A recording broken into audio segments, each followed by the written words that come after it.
बिस्मिल्लाहिर्रहमानिर्रहीम, अस्सलाम वालेकुम। Welcome to my channel. Hope कि आप सब ठीक होंगे। बहुत सारी दुआ है आपके लिए, आपकी फैमिली के लिए। अल्लाह पाक आपको हमेशा खुश रखे, सेहत और सलामती के साथ रहे। मैं हूं रेहाना रज़ा और आप देख रहे हैं मेरा यूट्यूब चैनल। पहले तो बहुत बहुत वेलकम किया और बहुत बहुत शुक्रिया कि आपने वक्त निकाला और मेरी वीडियो देखने का आप लोगों ने सोचा। बहुत अच्छा लगा मुझे।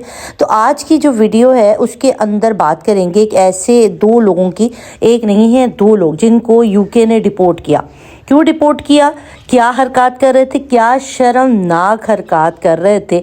ना सिर्फ पाकिस्तान का बल्कि मुसलमान होने का भी जो है ना वो सर से शर्म से झुका दिया। और इतनी गंदी हरकतें ये लोग वहाँ पे कर रहे थे वो। और जो लोग जो ये सोचते हैं कि हम कुछ भी करेंगे यूके जाके और वहाँ पर हमारे पास कानून, अगर हमारे पास सिटीजनशिप है और हम वहाँ के रहने वाले हैं, हमारे वहाँ पर बच्चे हैं और हम स्टेबल हैं, तो हमें वहाँ पर कानून कुछ नहीं कहेगी और ज़्यादा से ज़्यादा क्या हो जाएगा। तो ये सारी जो वो सोचे हैं ना, जो लोग सोचे बैठे, उनके लिए बड़ी ख़तरनाक चीज़ है कि इतने कानून सख्त है ना कि अब उनको कड़ी से कड़ी सज़ा दी जाएगी। और इस किस्म के घटिया लोगों को तो मैं कहती हूँ कि बहुत ही सख्त सज़ा देनी चाहिए। मगर जो अब सज़ा दी है ना वो तो वेल एंड गुड हो गया है। क्या कर रहे थे, कौन थे, पूरी की पूरी तफसील आज की वीडियो के अंदर शामिल करेंगे। बस आपसे रिक्वेस्ट थी इसी चैनल को लाइक और सब्सक्राइब कर लें ताकि आने वाली वीडियो का नोटिफिकेशन आपको मिलता रहे। तो बात करते हैं पहले ये दो बंदों की जो कि पाकिस्तान से अर्ली 92-93 के टाइम पर जो है ये दोनों पाकिस्तान से गए थे भाई यूके की तरफ। और यूके जाके उन्होंने सबसे पहले वहाँ पर जो है वो शादी की, वहीं की ख़वातीन से शादी करके सिटीज़नशिप वगैरह हासिल की। और यहाँ पर दो बंदे हैं, एक है जी आदिल ख़ान, उनको जो है ना उनके तकरीबन एक बेटा है। और जो दूसरा शख्स है उसका नाम है जी खालिद कारी अब्दुल रऊफ़ साहब। ये कारी साहब है, आप देखें नाम के आगे कारी लगा हुआ है और आप दाढ़ी है इस बंदे की। ये बड़े शक्ल से अगर आप देखेंगे तो बड़ा लगेगा बड़ा ही दीनी और बड़ा ही कोई नेक और सुलझा हुआ इंसान है। मगर कहते हैं ना कभी कभी बज़ाहिर जो ज़ाहिर और नज़र आ रहा होता है ना बंदा, ऐसा होता नहीं है। इंसान की शख्सियत बिल्कुल डिफरेंट होती है और उसके पीछे जो शैतान होता है ना वो आपको जब पता चलता है ना तो फिर आपको बड़ी हैरत का झटका लगता है कि ये किस किस्म के लोग हैं। और अपने नाम इनके देखें, इनकी करतूत देखें। तो ये दोनों बंदे क्या करते हुए पकड़े गए और कानून ने इनको कब गिरफ्त में लिया। अच्छा, कानून ने अभी गिरफ्त में नहीं लिया, इनको कानून ने गिरफ्त में किया था 2012 में। 2012 के टाइम पर इनको पकड़ा गया था क्योंकि ये लोग कर रहे थे दोनों के दोनों, ये जो छोटी उम्र की बरतानिया में लड़कियां होती हैं ना उनके साथ ये लोग ज़्यादती कर रहे थे, उनका जिनसी इस्तेहसाल कर रहे थे। अब इन दोनों की ये आदत थी, उनको ड्रग्स पे लगाते थे, नशे पे लगाते थे और इस किस्म का उनके साथ काम करवाते थे आगे। तो मतलब एक तरीके के ये काम भी कर रहे थे और उनके साथ बदसलूकियाँ भी हो रही थी। और इसमें से जो ये आदिल साहब है ना, इन्होंने 13 साल बच्ची को जो है वो प्रेग्नेंट भी कर दिया था। मतलब ये सारे एलिगेशन इनके ऊपर लगाए गए, इनको गिरफ्तार किया 2012 के अंदर, इनको पकड़ा गया। इनको जो है वो सज़ाएँ सुनाई गई और उसके बाद इन्होंने जो है वो दोबारा से केस दायर किया, रहम की अपील की और कहा कि हमारे पास 5 बच्चे हैं, हमारे पास एक बच्चा है, इनकी कफ़ालत कौन करेगा, कौन देखेगा। और इस तरह कह के अदालत में उन्होंने जब बात की तो ज़ाहिर है अदालत में उस वक्त इनको जो है वो ज़मानत पे उस वक्त छोड़ दिया। और इनको इनके बच्चों की वजह से वहाँ पे उस टाइम पे जो है ना बरतानिया में इतना कानून सख्त नहीं था कि अगर इस तरह का हो तो वहाँ पर जुर्माने थे और ये इस तरह की चीज़ें होती थी।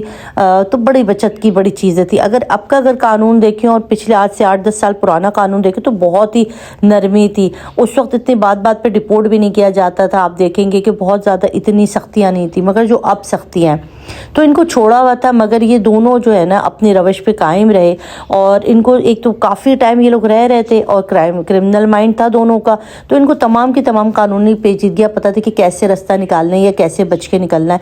तो ये इस तरह से करते रहे, अपनी बेगमात का भी ये लोग सहारा लेते रहे और बच्चों की वजह से, क्योंकि बच्चे सारे के सारे ब्रिटिश थे, इनके वहीं की पैदाइश थी, तो इस वजह से भी इनको बचत इनकी हो गई। मगर अब क्या किया, इस वजह से जो आदिल साहब थे ना ये जो है वो यूरोप की तरफ भाग गए और वहाँ पे किसी कंट्री में जाके छुप गए। और दूसरा बंदा जो है ना वो अब के फिर गिरफ़्तार हुआ इसी तरह की क्राइम के अंदर।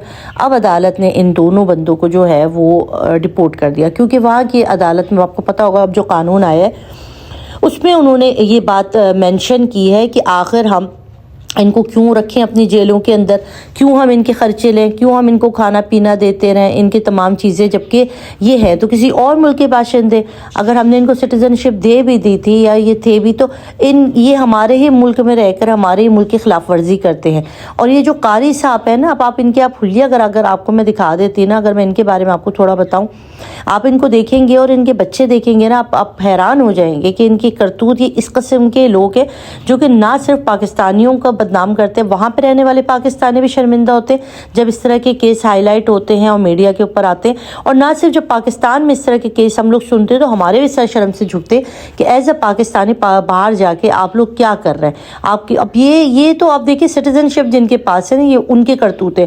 مگر جو لڑکے پڑھنے کے لیے آ رہے ہیں, جو کہ وزٹ ویزا پہ آتے, اسٹڈی ویزا پر آتے پاکستان سے, ان کی کتنی ذمہ داری ہے. ویڈیو خاص طور پہ میں ان بچوں کے لیے بنا رہی ہوں کہ دیکھیے اگر آپ پاکستان سے آ رہے ہیں پڑھنے کے لیے تو قانون کتنا سخت ہے کہ اگر آپ ان کے سٹیزن شپ ہے تب بھی آپ کو ڈپورٹ کر دیتے. جو لوگ کہتے ہیں کہ بھائی ڈپورٹ نہیں کرتا قانون, یو کے کا قانون اتنا نہیں ہے کہ آپ کو چھوٹی بات پہ ڈپورٹ, نہ اب وہ ڈپورٹ کر دیتے ہیں. انہوں نے کہا کہ بھائی جاؤ لے جاؤ.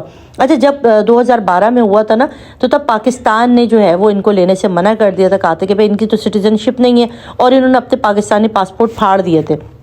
تو اس کے پیچھے جو ہے پاکستانی گورنمنٹ نے, جو ایمبیسی نے کہا تھا کہ ہم ان کو نہیں لے سکتے, ہم ان کو اون نہیں کرتے کیونکہ ہمارے نیشنلشپ نہیں ہے ان کے پاس, یہ تو آپ ہی کی ان کے پاس سٹیزن شپ ہے, تو ہم ان کو کیوں اون کریں. مگر اب جا کے پاکستانی قانون کے مطابق اب انہوں نے کہا کہ ٹھیک ہے جی آپ ان کو بھیج دیجیے. اب یہاں پر جو بھی ان کی سزا, میں خیال میں ان کو 14 سال کی قید ہوئی ہے, تو پاکستانیوں نے, اب ایمبیسی نے کہا ہے کہ آپ بالکل ان کو بھیجیں اور ہم ان کو جو ہے نا یہاں پہ جو ان کی سزائیں بنی ہیں وہ انشاءاللہ یہاں پر ہم ان کی پوری کریں گے. اور یہاں پر جو سزائیں یہ لوگ بھگتیں گے نا تو پھر وہ تو مزے ہی آ جانا, کیونکہ وہاں پر تو پھر بھی بڑی سہولت تھی. مگر یہاں کی جیلوں کا جب یہ حال دیکھیں گے نا تو پھر شاید ان کو ندامت ہو کہ جو کرتوت انہوں نے کیے ہیں اس کا کیا ہوگا. اب وہی والی بات ہے کہ بچوں کو سمجھانے والی بات ہے کہ اگر آپ جا رہے ہیں, ابھی آپ کو میں نے کچھ دن پہلے آپ اگر میرا ولاگ دیکھیں تو پاکستان سے کیا ایک لڑکا جو کہ صرف محض 10 سے 15 دن کے اندر ڈپورٹ ہو کر پاکستان واپس آ گیا.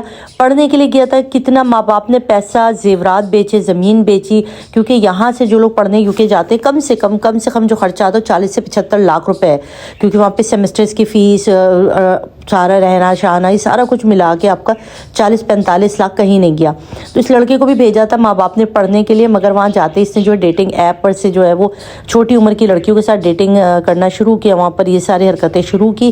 اور اس کے بعد 2-3 لوگ جو ہے وہ اس کے پیچھے لگ گئے, اور اس کے بعد جب اس کی حرکتیں دیکھ لی اور اس نے ان لڑکیوں کو گھر بلایا تب وہ مرد آئے اور انہوں نے کہا کہ بھائی ہم تو خفیہ پولیس کے تھے, ہم اس طرح کے لڑکوں کو دیکھ رہے ہوتے کہ وہ یہاں پر آ کے کیا کیا کرتے ہو. پھر ان کو جو ہے لڑکے کو پولیس کے حوالے کیا, پولیس نے فوراً ہی عدالت میں پیش کر دیا اور عدالت نے محض 1 سے 2 گھنٹے کے اندر ہی اس کو جو ڈپورٹ کر دیا اور وہ پاکستان آ گیا.